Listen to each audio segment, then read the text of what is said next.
வணக்கம் traders, welcome to pre market analysis.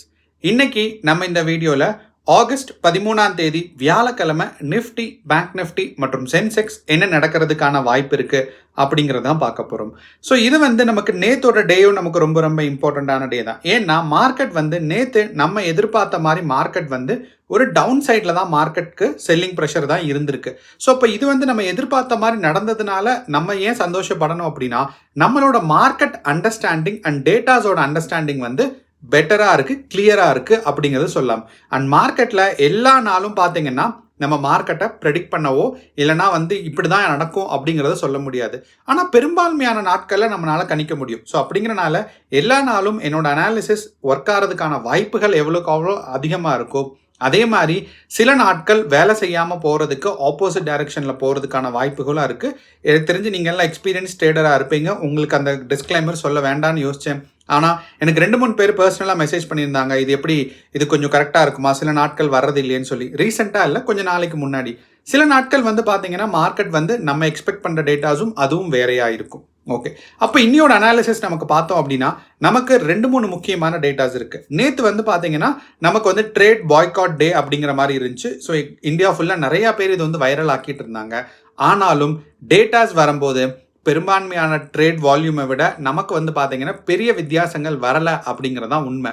So அப்படின்னா இனியும் அடுத்து ஒரு நாள் வருது அப்படின்னா கண்டிப்பாக நீங்கள் பிளான் பண்ணி ட்ரேட் பாய்காட் பண்ணினாதான் நமக்கு செபிக்கு கிளியரான ஒரு எக்ஸாம்பிளோ இல்லைனா கிளியரான ஒரு மெசேஜோ நம்மளால் கொடுக்க முடியும். ஸோ நெக்ஸ்ட் டைம் இந்த மாதிரி ஒன்று வந்துச்சுன்னா கண்டிப்பாக உங்களுக்கு தெரிஞ்சவங்கள்ட்ட எல்லாம் இம்ப்ளிமெண்ட் பண்ணுறதுக்காக கண்டிப்பாக இந்த ட்ரேட் பாய்காட் பண்ணுறதுக்கான ஒரு நல்ல ரீசன் தான் இருக்குது. உங்களுக்கு எல்லாத்துக்கும் தெரியும், நான் பெருசாக எக்ஸ்பிளைன் பண்ண தேவையில்லை. செபியோட புது சிஏஎஸ் ரூலாக இருக்கட்டும், அது மட்டும் இல்லாமல் பார்த்தீங்கன்னா நமக்கு மார்ஜின் இன்க்ரீஸ் பண்ணியிருந்திருக்காங்க. 100% ப்ரீமியம் அட்வான்ஸாக பே பண்ணணும். ஸோ இந்த மாதிரி நிறையா ரூல்ஸ் இருக்குது. ஸோ இதெல்லாம் பெரிய பெரிய ஆட்களுக்கு தான் அதிகமான பாதிப்புனாலும் ஸ்மால் ஸ்கேல் ட்ரேடர்ஸ்க்கு ரொம்பவே பெரிய பாதிப்பு. அண்ட் இந்த ஸ்மால் ஸ்கேல் ட்ரேடர்ஸ் தான் ஸ்டாக் மார்க்கெட்டையே ஃபார்வர்டில் கொண்டு போயிட்டு இருக்காங்க அப்படிங்கிறத அவங்களுக்கு புரிய வரணும். ஓகே, அனாலிசிஸ்குள்ளே பார்த்தோம் அப்படின்னா இன்னைக்கு எல்லாரும் பார்த்தீங்கன்னா மார்க்கெட்டில் ஒரு டவுன் சைட் மூவ்மெண்ட் தான் எதிர்பார்த்துட்டு இருக்காங்க. காரணம் என்ன அப்படின்னு பார்த்தீங்கன்னா நமக்கு ஹோல்சேல் இன்ஃப்ளேஷன் ரேட் இருந்துச்சு. அப்போ இந்த ஹோல்சேல் இன்ஃப்ளேஷன் ரேட் ப்ளஸ் பார்த்தீங்கன்னா யூஎஸ் ஈரானோட போரில் ஈரானுக்கு தான் கொஞ்சம் ஒரு அப்பர் ஹேண்ட், அதாவது கொஞ்சம் ஒரு அட்வான்டேஜ் இருக்கிற மாதிரி தான் இப்போ ஃபீல் ஆகுது. ஆல்மோஸ்ட் லைக் யூஎஸ் வித்ட்ரா பண்ணுறாங்க அப்படிங்கிற நியூஸ் தான் வந்துட்டு இருக்கு. ஸோ அப்படிங்கிறனால இந்த விஷயங்கள் எல்லாம் மார்க்கெட்டில் ஒரு டவுன் சைட் மூவ்மெண்ட்கான ஒரு எக்ஸ்பெக்டேஷன். அண்ட் இந்தியாவோட ஹோல்சேல் ப்ரைஸ் இண்டெக்ஸ் ரொம்பவே ஒரு பாதிப்பு உண்டு பண்ணியிருக்கு அப்படிங்கிறது தான் ரொம்ப ரொம்ப முக்கியமான விஷயம். ஸோ அப்படிங்கிறனால இன்னைக்கு கிஃப்ட் நிஃப்டி டேட்டா பார்த்தோம் அப்படின்னா மார்க்கெட்டில் gap up and gap down எதுவுமே இல்லை. ஸோ அப்படிங்கிறனால இன்றைக்கும் மார்க்கெட் நம்ம கொஞ்சம் எக்ஸ்பெக்ட் பண்ண மாதிரியே இன்றைக்கும் டவுன் சைடு வர்றதுக்கான வாய்ப்புகள் ரொம்ப ரொம்ப அதிகமாக இருக்குது. இன்றைக்கி சென்செக்ஸோட எக்ஸ்பைரி அப்படிங்கிறனால சென்செக்ஸில் ட்ரேட் பண்ணுறதா இருந்தால் கேர்ஃபுல்லாக ட்ரேட் பண்ணுங்கள். தயவு செய்து 315க்கு மேலே நீங்கள் ட்ரேட் எடுக்காதீங்க. 315க்கு முன்னாடியே நீங்கள் க்ளோஸ் பண்ணிடுங்க. ஏன்னா இது எப்படி ஒர்க் ஆகுது உங்களுக்கு டவுட்ஃபுல்லாக இருக்குது, உங்களுக்கு அதே மாதிரி க்ளோசிங் ப்ரைஸில் உங்களுக்கு பிரச்சனைகள் இருக்கும் அப்படின்னு நீங்கள் பயந்தீங்கன்னா 315க்கு முன்னாடியே உங்கள் ட்ரேடை க்ளோஸ் பண்ணிடுங்க. யூஸ்வலாகவே என்னோட ஒரு பழக்கம் என்னென்னா 3க்கு அப்புறம் ட்ரேட் எடுக்கிறது கொஞ்சம் ஒரு ரிஸ்க்கான ட்ரேட் தான். அண்ட் எக்ஸ்பைரி டே அன்னைக்கு கண்டிப்பாக ஒரு 3 o'clock மேலே எடுக்கக்கூடாது. சில நாட்களில் ப்ரீமியம் பயங்கரமாக பூஸ்ட் ஆகிருக்கும். நம்ம யோசிச்சிருந்துருக்கலாம், இன்னொரு 1 நிமிஷம் ஹோல்டு பண்ணியிருந்தால் பயங்கரமான ப்ராஃபிட் வந்திருக்குமேன்னு சொல்லி. ஆனால் என்னைக்கு நம்ம ஹோல்டு பண்ணுறோமோ அன்னைக்கு தான் கடகடன்னு ப்ரீமியம் ட்ராப் ஆகும். ஸோ அப்படிங்கிறனால நமக்கு ரிஸ்க் மேனேஜ்மெண்ட் ரொம்ப முக்கியம். தயவு செய்து 315க்கு மேலே நீங்கள் கான்ஃபிடென்ட்டாக இல்லைன்னா ட்ரேடை க்ளோஸ் பண்ணியிருக்கான். வாங்க இப்போ நம்ம அனாலிசிஸ்குள்ளே போகலாம். ஸோ நான் முன்னாடி சொன்ன மாதிரி கிஃப்ட் நிஃப்டி இன்னைக்கு பார்க்கும்போது ஒரு ஸ்ட்ராங்கான ஒரு கேப் அப்கான ஒரு இண்டிகேஷன்ஸே கிடையாது. மார்க்கெட் பார்த்தீங்கன்னா ஆல்மோஸ்ட் லைக் ஒரு ஃப்ளாட் ஓப்பனிங்கான ஒரு இண்டிகேஷன்ஸ் தான். இந்த இடத்துல நமக்கு கிஃப்ட் நிஃப்டி பார்த்தோம் அப்படின்னா நமக்கு 330க்கு இருந்த ப்ரைஸுக்கும் கரண்ட் ப்ரைஸுக்கும் பார்த்தீங்கன்னா வெறும் 24 பாயிண்ட் தான். வெறும் 24 பாயிண்ட் தான் பார்த்தீங்கன்னா நமக்கு கேப் டவுன் இருக்கு.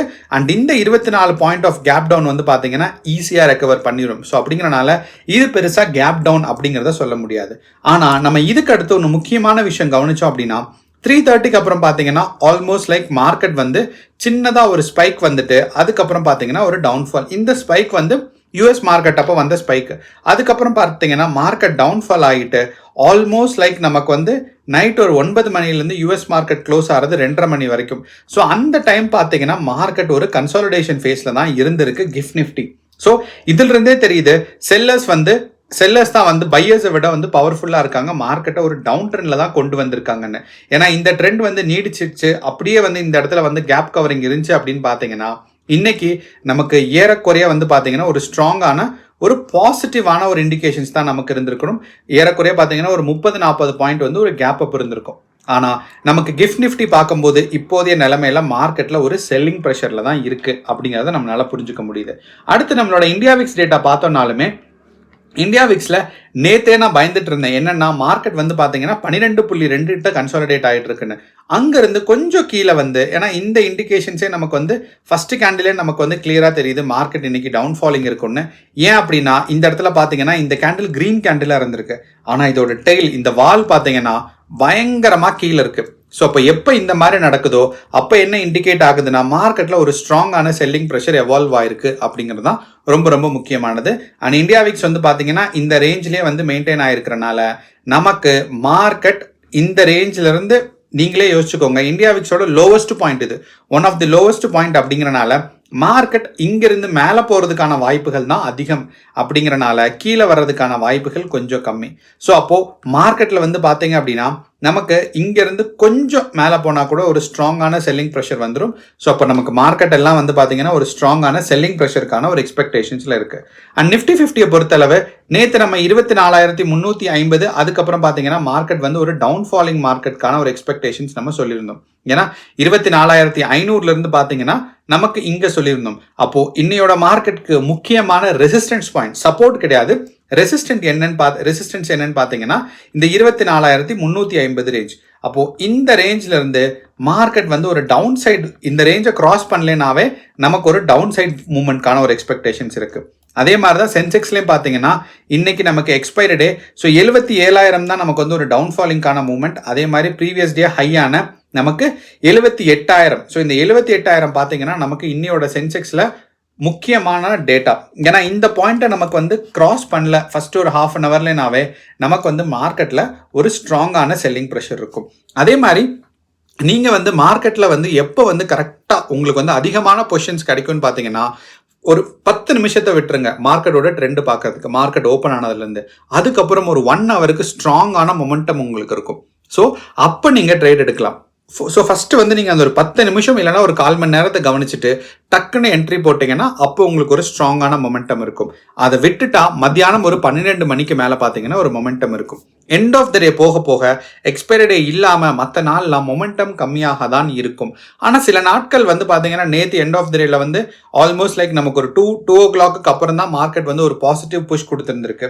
அதே மாதிரி தான் பார்த்தீங்கன்னா சில நாட்கள் இந்த மாதிரி எண்ட் இருக்கும், ஆனால் எல்லா நாட்களும் அந்த மாதிரி எக்ஸ்பெக்ட் பண்ண முடியாது. ஆனால் பெரும்பான்மையான நாட்களில் இந்த ஃபஸ்ட்டு ஒரு 1.5 ஹவர்ஸும் அதுக்கப்புறம் பார்த்தீங்கன்னா ஒரு 12 மணிக்கு அப்புறம் இருக்கிற ஒரு மூவ்மெண்ட்டும் பார்த்தீங்கன்னா மெஜாரிட்டி ஆஃப் டேஸில் நடக்கும். ஸோ அதை நீங்கள் மறக்காமல் நீங்கள் ஃபாலோ பண்ணணும். ஓகே, இது நிஃப்டி. ஆனால் நமக்கு வந்து பேங்க் நிஃப்டியை நேற்று பார்த்தோம் அப்படின்னா நமக்கு பேங்க் நிஃப்டி மட்டும் ஒரு டிஃப்ரெண்ட்டான ப்ரைஸ் ஆக்ஷன் போயிருக்கு.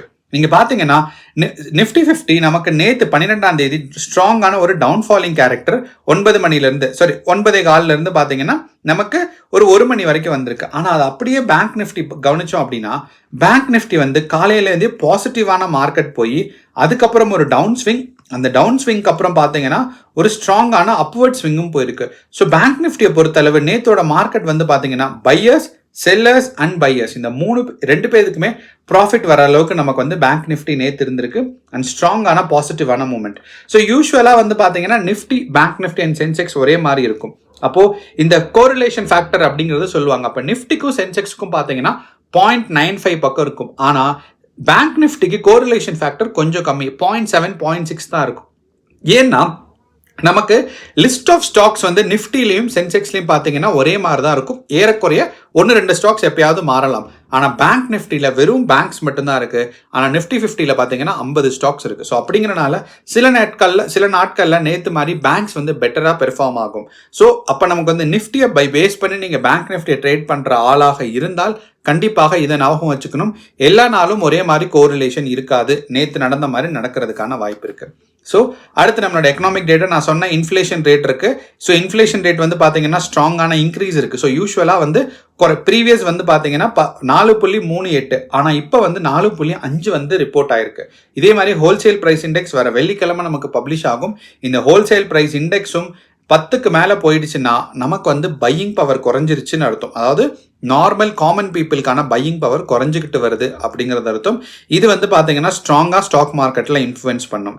அதே மாதிரி நம்மளோட ஓப்பன் இன்ட்ரெஸ்ட் டேட்டா அண்ட் நம்மளோட எஃப்ஐ டேட்டா கவனிச்சோம் அப்படின்னா ஓப்பன் இன்ட்ரெஸ்ட் டேட்டாவில் ஆல்மோஸ்ட் லைக் நேற்று எக்ஸ்பைரி டேக்கு அப்புறம் பார்த்தீங்க அப்படின்னா ஸ்ட்ராங்கான கால் ஆப்ஷன் வால்யூம் தான் இருந்துச்சு நேற்று. அதே தான் வந்து பார்த்தீங்கன்னா இன்றைக்கும் மெயின்டைன் ஆயிருக்கு. புதன்கிழமையோட எண்டில், செவ்வாய்க்கிழமையோட எண்டிலையும் நமக்கு பார்த்தீங்கன்னா கால் ஆப்ஷனோட வால்யூம் தான் அதிகமாக இருந்துச்சு. நான் காமிக்கிறேன். ஸோ இந்த இடத்துல பார்த்தீங்கன்னா கால் ஆப்ஷனோட வால்யூம் இருக்குது. இது வந்து 12ஆம் தேதியோட எண்டில். அதே மாதிரி 11ஆம் தேதியோடலும் பார்த்தீங்க அப்படின்னா கால் ஆப்ஷன் வால்யூம் தான் அதிகமாக இருந்திருக்கு. ஸோ 12ஆம் தேதியும் அதே மாதிரி நேற்றும் மார்க்கெட்டில் கால் ஆப்ஷன் வால்யூம்ஸ் தான் எக்ஸஸாக இருக்குது. அது மட்டும் இல்லாமல் எஃப்ஐஐஸ் அண்ட் டிஏஎஸோட டைரக்ஷன் பார்த்தோம் அப்படின்னா மார்க்கெட்டில் எஃப்ஐஐஸ் வந்து பார்த்தீங்கன்னா நெட் பேரிஷாக இருக்காங்க. அதே மாதிரி ப்ரோஸும் கவனிச்சோன்னா அவங்க வந்து குவான்டிட்டி ஆஃப் பேரிஷ்னஸ் வந்து கொஞ்சம் அதிகமாக தான் இருக்குது. ஸோ இவங்க வந்து நெட் புல்லிஷாக இருந்தாலும் ஆல்மோஸ்ட் லைக் 36,000 குவான்டிட்டி வந்து பார்த்தீங்கன்னா பேரிஷ் வால்யூம்காக கொடுத்துருக்காங்க. ஸோ அப்போ எஃப்ஐஐஸும் ப்ரோஸும் கம்பேர் பண்ணோம்னா நமக்கு கால் ஆப்ஷன் சைடா புட் ஆப்ஷன் சைடா மார்க்கெட் பாசிட்டிவா நெகட்டிவான்னு பார்த்தோம்னா நெகட்டிவா போகிறதுக்கான வாய்ப்புகள் கொஞ்சம் அதிகமாக இருக்கு. ஸோ நேற்று மாதிரியே இன்னைக்கும் ஒரு 0.5 to 2% வந்து ப்ரைஸ் கரெக்ஷன்ஸ் வரலாம். கேர்ஃபுல்லாக ட்ரேட் பண்ணுங்க. இதுதான் நம்மளோட overall analysis. All the best. நன்றி, வணக்கம்.